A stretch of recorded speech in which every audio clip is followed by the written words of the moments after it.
intro because it's always an issue. I think we're live now. Yeah. Hey guys, welcome back to another episode of the Typical Skeptic podcast. I'm really excited about my guest today. Today we're going to be talking about the author Sarah McCrum's new book, Love Money, Money Loves You, which is, I think, something we all need to learn a little bit more about. It's going to be really eye opening, and I'm really excited for her to share this with us. A little bit more about my guest. Sarah McCrum is an author, educator, and visionary dedicated to reshaping how humanity relates to wealth, love, and well-being. With over 25 years of experience teaching and coaching business owners and families, she helps people develop their inner skills to navigate the challenges of money, business, and family life so that they can live with generosity, authenticity, and balance. A graduate of Cambridge University, Sarah's early career included teaching in a decade with British radio, interviewing children around the world. After her sister's passing, she began an in-depth study of Chinese metaphysics, training with Chinese masters for 22 years. Her work bridges ancient energetic principles with modern life, helping people connect deeply with the essence of money as a conscious, loving energy. Sarah's groundbreaking book, Love Money, Money Loves You, transforms the way people think about abundance by teaching them how to create harmony between wealth, energy, and heart-centered living. She also created programs like Wealth Streams, Wellbeing, The Source Code, and Leading Edge, which combine true wealth with consciousness and well-being. Her message is clear. When you align with love and money, you unlock your fullest human potential. You can learn more about it at Sarah McCrum on Amazon, which I have that listed, your page, and then also her website, which is www.sarahmccrum.com. And I'd like to give her a big warm welcome to the show for the first time. Sarah, thanks so much for coming on. How are you? Thank you very much, Rob. I'm feeling great, thank you. I'm in Australia, so pretty far away from you, but same planet. It has to be morning there, right? Yes, it's 9 o'clock in the morning. Oh wow, yeah. It's like 7 p.m. Eastern here. Yeah, exactly. We're pretty far away in time zone terms. Yeah, but I have a lot of people who watch from Australia. A lot of people watch my show from Australia. A lot of people. It's a really great country. I was saying I love the people there. There's everybody so nice. Yeah, it's very laid back. It's a very easy place to live. That's for sure. Yeah, that's cool. So tell us a little bit about yourself. Like, how did you get into this, and like, where are we going to go tonight with this love money, money loves you concept in the book that you came up with? Well, probably the best place to start is actually how the book came about, because it actually started quite a long time ago, back in 2010, and I had a business failure. Now, I was already very into learning about energy. I'd spent many, many years training with Chinese masters and learning about life energy. So that was already my kind of second language. But the money piece was definitely not working well. And we went out of business, which is a very difficult experience, as anybody will know who's been through that. And I had no money.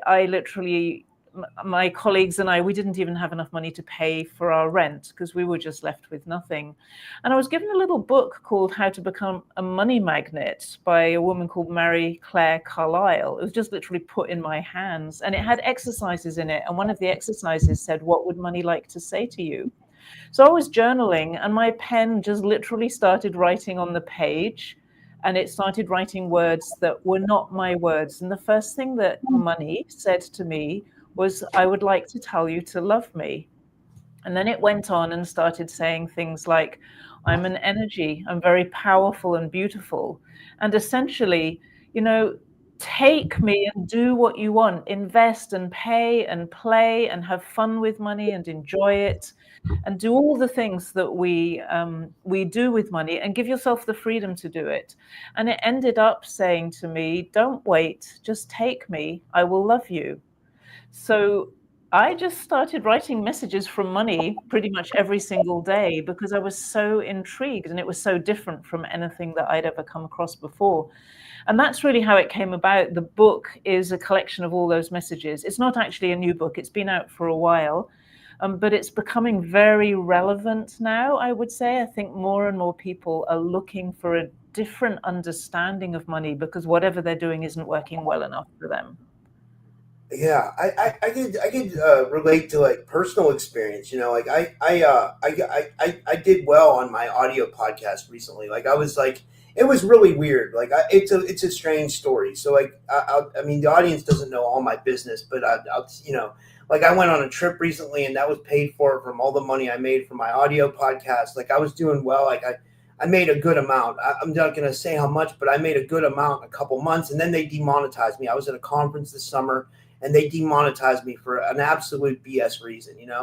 But I got like 3 months of like back pay that they owed me. You know what I mean? Like they were they were good about it, but then I just don't understand why things like that happen. You know what I mean? Like why we have money at one point, and then at other points it's taken away from us. Like what is wrong with that energy? Or like I'm sure that we could think of a lot of reasons, but like what is the I mean, like, you know what I'm trying to say? Like, why I is do. I understand you. Yes. I mean, and so many people have these different dynamics with money. But if you think of it, so the first thing I want to say is what I discovered from writing all of those messages from money is that it's not that there's something wrong with the money, the energy of money itself. It's actually a very consistent, surprisingly loving and generous presence in our life.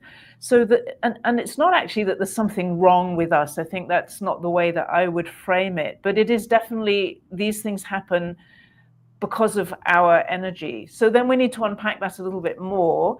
The first thing I would say is if you think of this as a relationship, we have a relationship with money, and put it in relationship language, probably everyone can relate to the fact that sometimes you're getting on really, really well with your partner or whoever your key relationships are with, and everything just feels wonderful. And then in a flash, you can have an argument, something flares up, and suddenly oh, it I know feels all really about tense. that. Yeah, Yeah. yeah. And it can feel tense for weeks or days or whatever. Or as you get better at it, of course, and as you get more experience, you know how to defuse those arguments very, very quickly and make your relationship more stable and more consistent and more loving. So often in the very beginning, people fall in love and it's all wonderful. Then reality hits and it can get very difficult for a while. And then we learn gradually. So I would say that money, our relationship with money, is more similar to our other relationships than it is to anything else. Now, there are some deeper, we can go into really deep territory here if you want. I don't know how far you want to go with that. Deeper reasons why these things happen. I have another question, like in Yeah. regards to my personal situation. So when I had this money from the audio podcast, and I was doing well the last few months, like I went back to betting on sports a little bit because I figured I was like I made the money. I feel like I could do what I want with it, but like. And then I did really well I was doing really well on sports betting. You know what I mean? Like when I had the money, you know what I mean? Like I had to like insane, like it was weird. It was just like magical stuff was like starting to happen. Like, but now it seems like I'm going through a slump. That's where I'm going with this. That's where I'm, and I'm so glad you came on tonight because like, I'm in a slump I have money, but I'm also in a slump. Like as far as like, it's not coming in or, you know what I mean? Like, do you know what I'm trying to say? Look, some of this, Rob, is just pure energy patterns. Everything is energy in life, and sometimes the energy is. I learned this from the Chinese masters, actually. Sometimes the energy, the life energy, or the energy that's kind of coming through to planet Earth, is directly aligned with your energy and very supportive to your energy, and sometimes it's not. And these are patterns that are happening which help us to understand why we have you can have a time in your life where money's really difficult, and you can have a time in your life where it just flows much more easily, and that could be years, decades, or it could be we could be talking about months, and the Chinese would be able to go down to hours and days and things like that. They have these ancient systems for understanding this stuff. I'm not an expert in all of that, but I do know that we go through patterns where our energy is more supported, our financial energy, the same as we go through times when our health is energetically supported, and so we're naturally healthy. And there are other times in our life where the energies, it's almost the Chinese talk about clashes. It actually clashes with our personal energy. And if it clashes in the area that affects your health, you actually are much more likely to have health problems. It doesn't mean you're the victim of it, because there are things you can do. Once you know a bit about this, there are things you can do to balance that out. But at those times that are more difficult, you're going to have more challenges. And then you really need to be, more consistent, more disciplined, more of all the things that make life work better, and less emotional, because the more emotional we are, the harder it gets. Less tense, the tenser we are, the more contracted we are, the harder it gets, whatever's going on. So I'm always teaching people to relax. One thing I noticed for me personally is it's like seasons are big in my life. Like I seem to do better at the beginning of fall for everything. Like I fall in love at the beginning of fall. I met a lot of my girlfriends at the beginning of fall. I do better with money at the beginning of fall. Then as we start to transition into winter, like it's like the energy shifts for me, and that's what I'm witnessing now. Does that make sense? Or is that? It does make sense. And as I say, I'm not an expert in those systems, but what it would tell me is that the energy of fall is what the Chinese call a metal energy. And that probably is very supportive to you. And so good things happen to you. And the water energy that becomes stronger in winter maybe detracts from your energy in some way. So it just gets a little bit harder as a general pattern. You'd be able to see those patterns at small scale and at big scale as well. If in the hands of an expert, they can understand these things. But it absolutely makes sense in terms of the way energy changes all the time, which is why things change all the time in our lives. It's part of the dynamic of life. This is fascinating. This is a really interesting interview. Okay, so let's talk about this. What are some of the most common subconscious blocks people have around money, would you say? I think the biggest subconscious block is just the feeling that money and being a good person don't go together. Because we've learned that from religions, we've learned that from Eastern spiritual practices. It's like somehow you're supposed to be poor to be a good person, but you're supposed to be rich, or you're supposed to make money to take care of your family and your responsibilities. And it's very difficult to put those two things together. And so people have this hidden pressure all the time. It's like, well, if I make too much money, am I going to be a good person? But if I'm a good person, then I can't make too much money. And it just grinds away underneath and makes people feel uncomfortable or guilty or ashamed, or all kinds of really difficult emotions that then get in the way of having a healthy, functioning relationship with money. I think that's the biggest underlying issue. And then that just turns into things like money doesn't grow on trees. These things that we grew up with, these patterns and habits that we learned from very, very early on, which fundamentally are like, money is a very attractive, important thing, and it's very risky. And that we all have our different ways of reacting to that. Some of us avoid it. Some of us get greedy. We all have our issues around this kind of push-pull energy around money.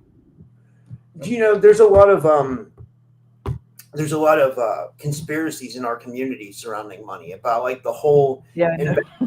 People think that it was like a demonic thing, or that it was like something sent from the gods to like the fallen angels to ruin humanity. And I mean, like, where do you sit with some of that stuff? Have you heard of this? And you know what I'm talking about? Some of it, probably not the full extremes, but I'm very familiar with those kinds of theories applied to other parts of life as well. I mean, all of those is very prevalent, that kind of thinking. What I have found, and I've had to really navigate this myself, because I'm also very aware of a lot of the really evil stuff that goes on in this planet. And a lot of it is related to money, clearly, and power. And I can't deny that. What I found is that where evil or demonic things are happening, that's because of the decisions and the situations of the people who do that. It's not money itself that causes that. If you think about it, bad people or evil people do bad things with anything. They do terrible things with babies and children. And it's not that the babies and the children are demonic or negative forces sent from the gods or the false gods or whatever. It's actually that those people are fully responsible for their behavior, and they're doing bad things. They do evil with nature. that people destroy nature without any regard for the well-being of humanity. It's not nature that's evil, it's people that are evil. And I would say the same thing about money. Money is fun. The energy of money, like I talk a lot about energy, the fundamental energy of money is about how we exchange value with each other. I give you something, you give me something. If they're both valuable, we have a match. Maybe you give me money and I give you some education, or I sell you some apples and you pay me money. But if there's a good value match there, it works. Now, what we have in our society is a lot of people, we have a lot of laws that make money very out of balance now, like laws around companies that they have to prioritize profit over all else. So they're justified in destroying nature or harming human beings because they're making profit. We clearly need to change our laws. But it's not money itself that is the problem. It's people that are the problem.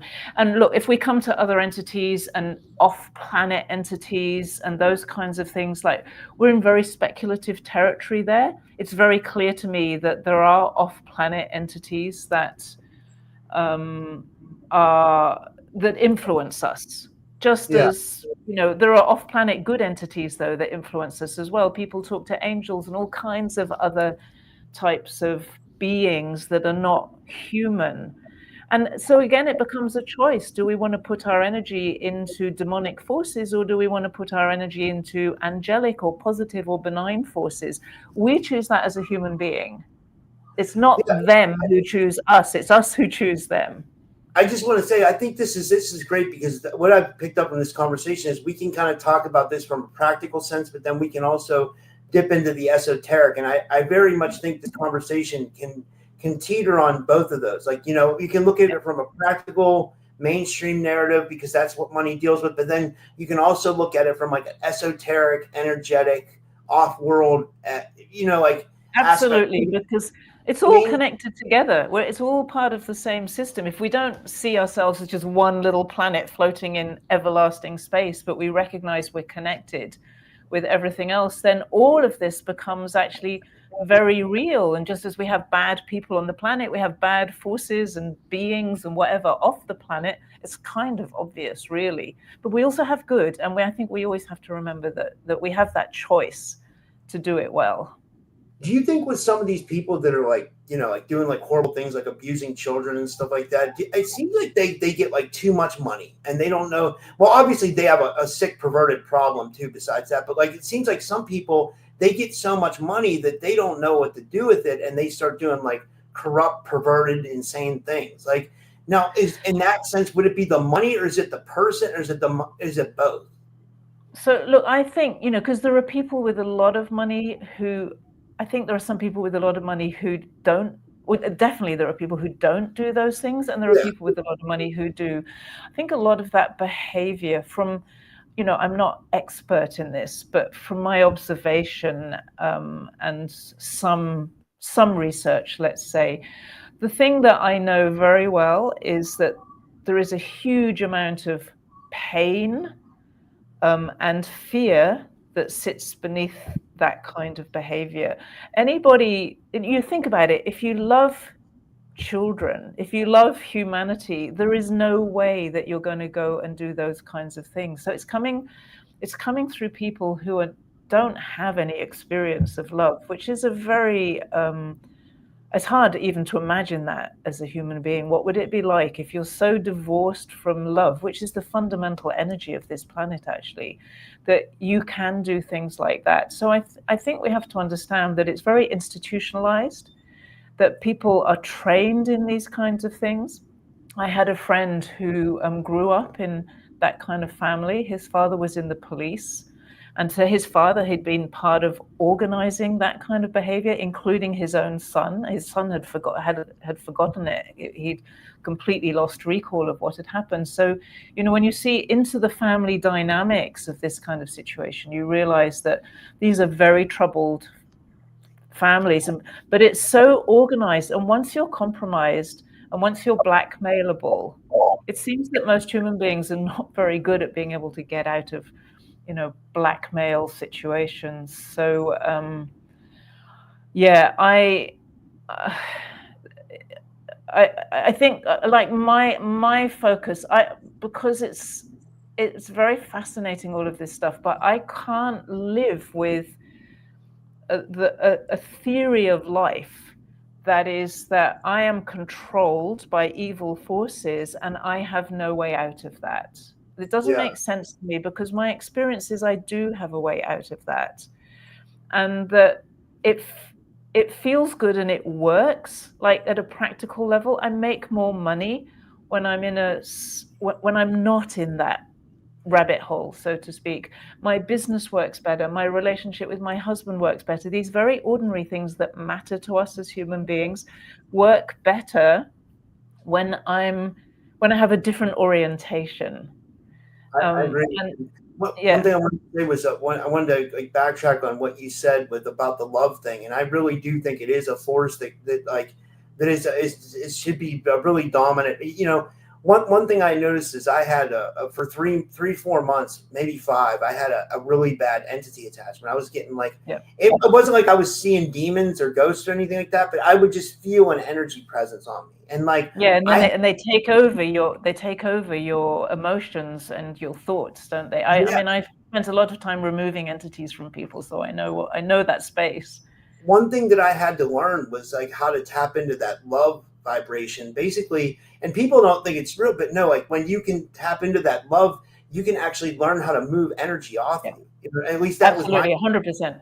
And as somebody who does know how to remove those things, I can't remove them if I'm not in an energy of love. I actually I lose my ability to remove them unless I'm literally vibrating love in that situation. So yeah, you're absolutely right. And it's no mistake that almost every popular song on the planet is fundamentally about love.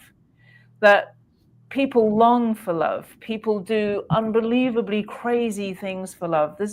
Love is, for me, the dominant emotion and emotional experience that is available to us on this planet. And everything else comes from there, really. And everything that we want to experience, joy or peace or a happy family, simple things or success, actually are all founded on love. And so when we can, and the other thing is, like, which you kind of hinted at, when you experience it, there's no doubt about whether it's good or not. It's like, we know that that's good. It feels good. We're not stupid. I agree. Well, one thing I wanted to see was, a lot of people in my audience might want to hear this. Like, how can we reframe money as an ally rather than a source of stress or struggle? Like, how can we Yeah. start to tap into that money vibration and like make it so we're starting to see abundance as compared to like lack and struggle and depression and all that stuff. Yeah. It was writing those messages that did that for me. I think it's very difficult to do it if you just rely on mainstream or conspiracy, very negative information about money. If you see money as something that is evil, and very corrupting, it's very difficult to change your attitude, because you're always going to have a fight with it. You're going to want it because we need it, and you're going to reject it because it's evil and corrupting. So we actually have to shift that whole dynamic. And what shifted it for me was recognizing that money itself is it's like nature, it's like life, it's like children and babies, it's like all of us. It is actually a beautiful energy, money itself. Once you recognize that, you can start to shift your relationship with it. If you think that it's bad, you'll never change your relationship. But if you can understand that, what happens is you begin to relax about it. When you begin to relax about it, you become a bit more open and more receptive. It's really interesting. But when you're relaxed, you're soft, you enjoy things more, you're nicer to your partner and your children. When you're stressed and tense, you're horrible to everybody. Nobody wants to be around you. So money's kind of like that. Money is much easier to attract when you're in a relaxed, happy kind of state. And look, that sounds terribly like just positive affirmations and stuff, but it's not. There's a fundamental truth in what I'm sharing with you, because money is an energy and it flows. And so It's not, I mean, look, people experience sort of overnight miracles, yes, but we can't live on overnight miracles, just like you can't live on betting on sports, because you can't always rely on it. So if you want to actually live and make money and be reliable and, you know, have a satisfying life with money, we need to build the habit. We need to build that relationship, just like a marriage, just like any other relationship. You need to build it over time and learn how to show up consistently for that relationship in a way that works. And for many people, that's by working, it's by running a business, it's by showing up and doing things for other people that enable you to receive money in return. So money is always about what we contribute, whether you have a job or you have your own business. It's always about creating value for other people, and then they give you money in return as kind of like a representative of that, the representation of that value. Yeah, like an energy exchange, right? It's an energy exchange, but it's really an exchange of value. If we always bring money back to value, we remember what it's about. And we think, okay, you think, oh, I really want more money, but I don't want to work and I don't want to do anything valuable, then it doesn't really work like that. But if you recognize, so what have I got that's valuable that I can give to somebody else? It's my time, it's my skill, it's my experience, it's my perspective on the world, it's my willingness to go and organize other people to work and produce things. That's value. And that creates value for other people. And when you create value for other people, you can ask for money in exchange. And it's like, when we understand the fundamental principles, it's actually much easier to make our own decisions about how to do it. What about when we try to chase money? Do we see it? Is it going to like avoid us when we try to chase it? Well, what about when you try to chase a woman or you try to chase a guy because you want a relationship with them? What does it feel like on the other side? They usually run away. And then the minute you're a bit more like, if you're really calm, it's like very relaxed, they start coming back towards you. Money's just the same. It doesn't like being chased. Wow. So the universal rules for women and money are the same. If I would have knew that a long time ago, I would have been a lot better off. You probably would. The funny thing is, Rob, that actually in the Chinese system that we talked about a little bit at the beginning, for men, this is not the case for women, but for men, this is a funny thing I learned. Their money energy and their woman energy is actually the same energy. So they typically go together. For women, it doesn't work like that. Don't ask me why, because I can't explain it. But this is a pattern that the Chinese have been observing for thousands and thousands of years, which is really fascinating. So what you're saying is absolutely spot on, that if you'd known this, and you learn either from money or from women, chasing just doesn't work very well. It's very unattractive. And unattractive is the key word. It's like it doesn't attract money, doesn't attract relationships. It's the same dynamic. Yeah. And you mentioned that money has a consciousness. Can you explain, like, I think you've kind of been doing that, but like what it means energetically, that money, the consciousness of money? Well, I would say that actually everything has a consciousness. Everything is part of consciousness. So the entire universe is consciousness. And so everything has consciousness in it. So what's more interesting then is to look at the qualities of the consciousness. So, you can look at the consciousness of those very evil people we were talking about. You can look at the consciousness of you or me or somebody else, and you can look at the consciousness of money. So what I've been describing is that when I learned from that energy of money, the consciousness that I found was actually a very loving, generous, abundant consciousness that we can tap into. And when we tap into that, we have a more loving, generous, abundant experience of money, which typically means more money, and gradually, when we get good at it, more consistency of money as well, more power, because power comes also with money. That means we have more choice in our life, more freedom, more that we can choose what we do with it. There was a famous song by the Notorious Big. I don't know if you remember it. It's from my generation. It was called "More Money, More Problems." Like, do you think that was a wrong kind of statement then? More money, more problems? No, I think that's or was it? Did you say more money or no money? It was called more. It was called Mo Money, Mo Problems, like more Oh, money, no more. money more. So it means more. Yeah, yeah, yeah. Kind of like, In a way, I think that look, there are two different aspects to that. They say, and this is a research thing, that if you have too little money, of course you have problems. We all know that. There's a sweet spot of money where it all starts to feel really good, and then when you make more money than that, people are often less happy once they start making more money. The other thing is, though, which is in a way an interesting thing, as you make more money, let's say you're running your own business and you make more money, you typically will take on bigger challenges. So you actually take on bigger problems. So there's a truth in it as well, which is that the more money you make, the more capacity you have, and therefore the more problems you can actually handle. And if you're a positive person, a lot of business people are out there doing that, they're making change in the world, you take on bigger problems to solve because you want something interesting to do, and so you need to take on some bigger challenges. So there's like a double truth in that. yeah, that's interesting. Getting to the book, like the book's called Love Money, Money Loves You. That's what I titled the podcast episode as well. But like, what can people expect if they get this book? And do you think it could be transformational for a lot of people? It's certainly transformational for people who are highly intuitive, people who are sensitive to energy, interested in esoteric or spirituality, anything like that. It is absolutely transformational. A lot of people who've read all the books about money, from Think and Grow Rich and Robert Kiyosaki, Rich Dad, Poor Dad, and the wealth of books that are out there, often say that when they read Love Money, Money Loves You, it's the first time that money actually makes sense to them, kind of like deep inside. It makes sense to us as a human being who's also a spiritual being.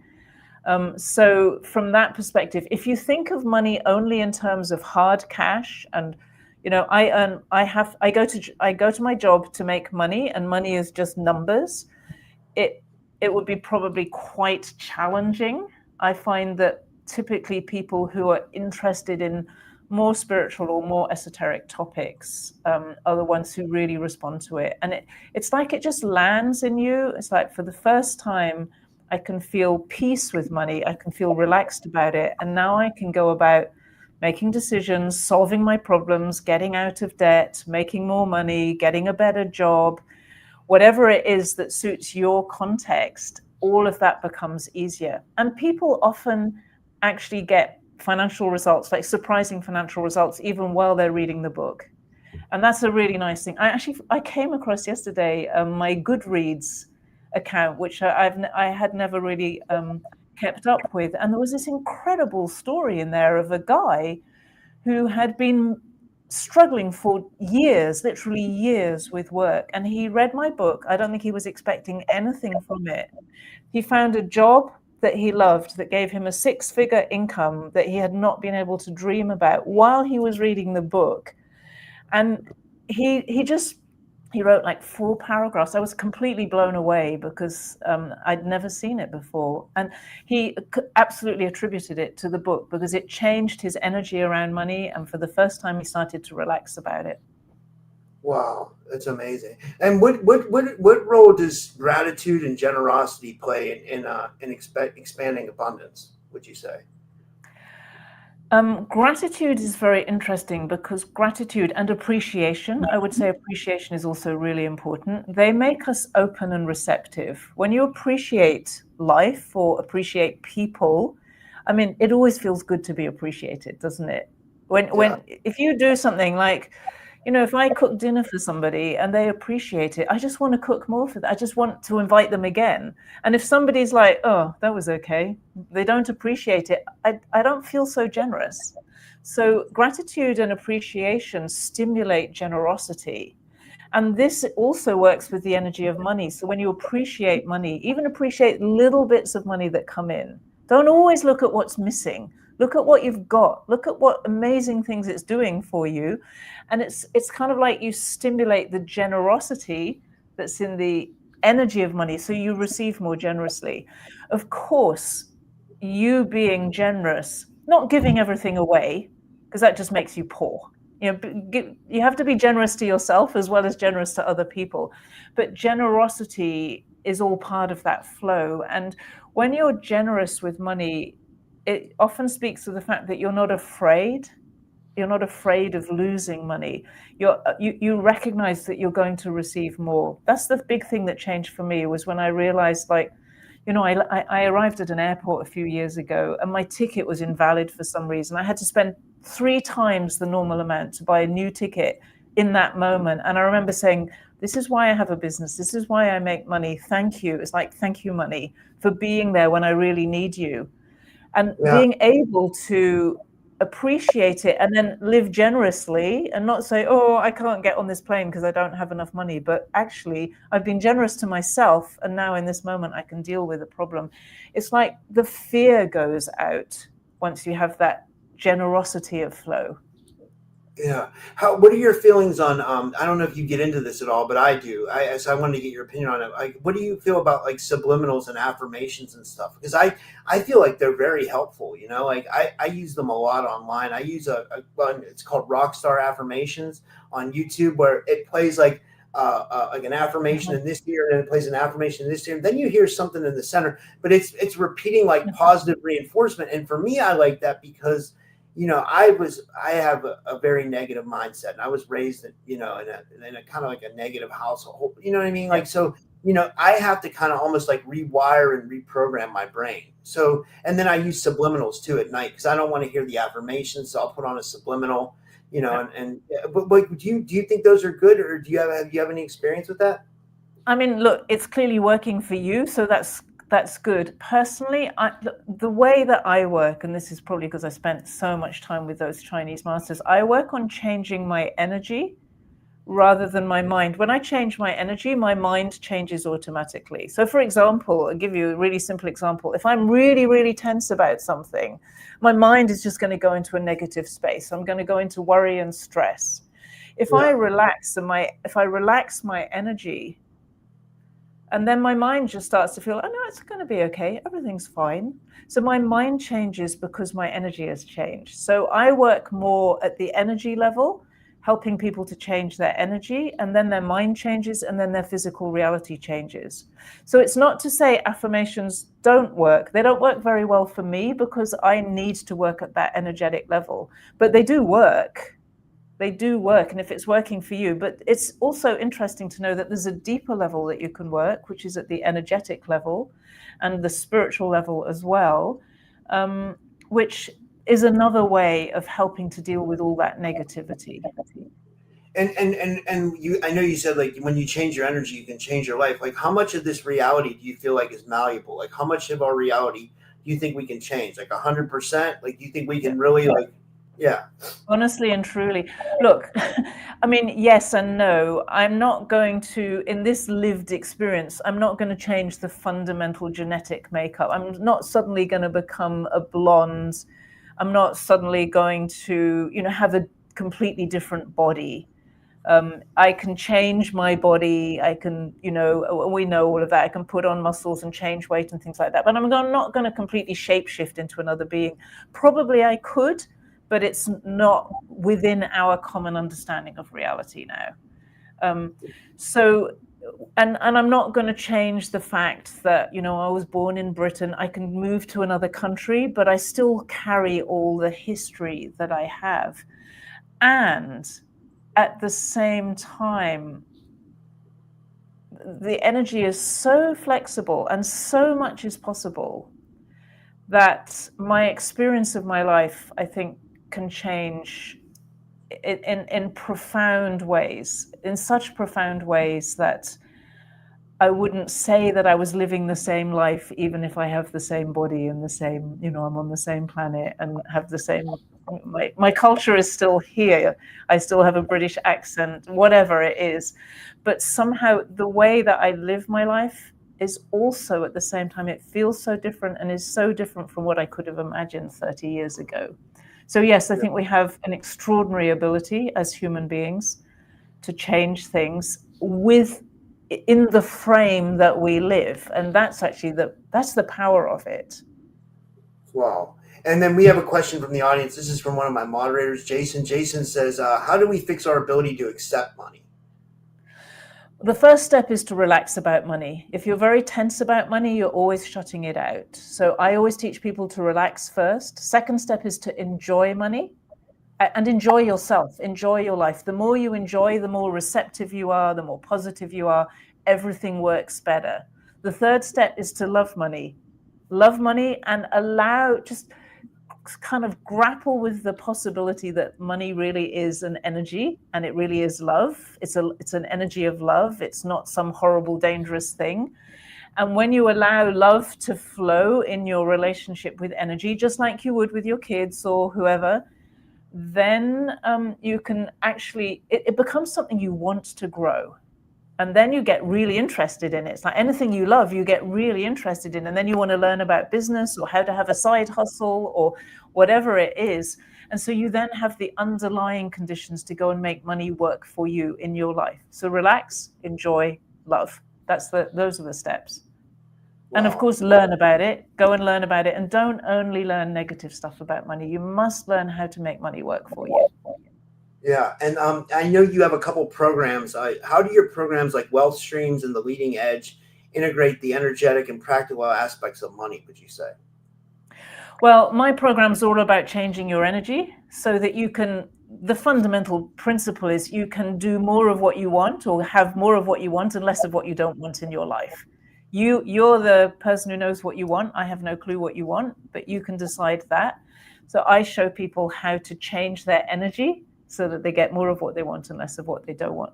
And it's very rich, it's very deep knowledge, it's very subtle, a lot of it's very subtle information, but it's very powerful. That's where the real power in life works. It's also the real power that is more powerful than any kind of evil. Just to loop back, this is where the real power lies. And this is where we as human beings are able to make a difference in a world that does seem at times to be dominated by a lot of negativity. Yeah, I agree. And I was just going to say the last question is, what's your, do you have a final message you would like to leave for the listeners and audience about, embracing abundance in 2025 and anything else you'd like to say? Yeah, you say 2025, and we know, and your listeners will be especially aware, I think, that we live in very volatile times. We have no idea really what's going on with financial systems, but we can see the outward signs of turmoil and a great deal of change. So most people feel very insecure financially for very good reasons. What I've found is that if you can learn about what money really is and learn to build that relationship with it, whether you end up literally having to barter with your neighbor because there's been some kind of really big catastrophe, or whether life sort of goes on as normal, some new different types of normal, you're then well equipped for whatever comes, because this is always about exchanging value. If you have something that you can share with your neighbors and there's a hurricane in your area, you will always be able to create value in your community. So it's just learning how to be generous, how to have something valuable to share with people, go out and share it with people, get good at receiving as well, so that you don't become a martyr. And then you have the skills for any economy, any economic situation, any political situation. You're equipped as a human being with this relationship with the energy of money. And then you will be able to manage whatever comes. I love that. Well, this was an amazing, thank you so much for coming on today. I'm so happy about the way this went. And I think this gives people a really better perspective on money. And I really want everybody to go out and get your book. Her book, guys, again, is called Love Money, Money Loves You by Inner Traditions. And anything else you'd like to say before we go? And thank you. I'd like to say thank you, actually, because it's a slightly different audience that you have than I'm used to, and it feels very alive and very, very powerful. So I'm very grateful to you for having me on. Thanks. Yeah, they're a good group. That I feel lucky to have them. I don't have a huge audience, but they're all they all get along with each other, and they're all very intelligent, smart, esoteric, spiritually advanced people. And I feel I'm not religious, but I feel blessed every day to have the audience that I have. They're all amazing people. They're all good. For real. It's amazing to have a good community around your work. It's that's your contribution, and then you receive a lot from your audience as well, and that's what we're talking about here. Yeah, we'd love to have you back anytime. You're welcome. Because this was amazing. Thank you. Thank you very much, Rob. All right, and do you have a website that people can go to? You want to tell people about your website? Yeah, it's just my name. It's sarahmccrum.com. Yeah, and then Jason posted this. Do you have a website called Love Money Book as well? Yes, Love Money Book. That's where that gives you information about the book. I have might be interesting for some people. I have one that's lovemoneyebook.com, and you can download the first 4 chapters of the book, so you can see if you want to buy the whole thing. Lovemoneyebook.com. It's free, and you can have a look.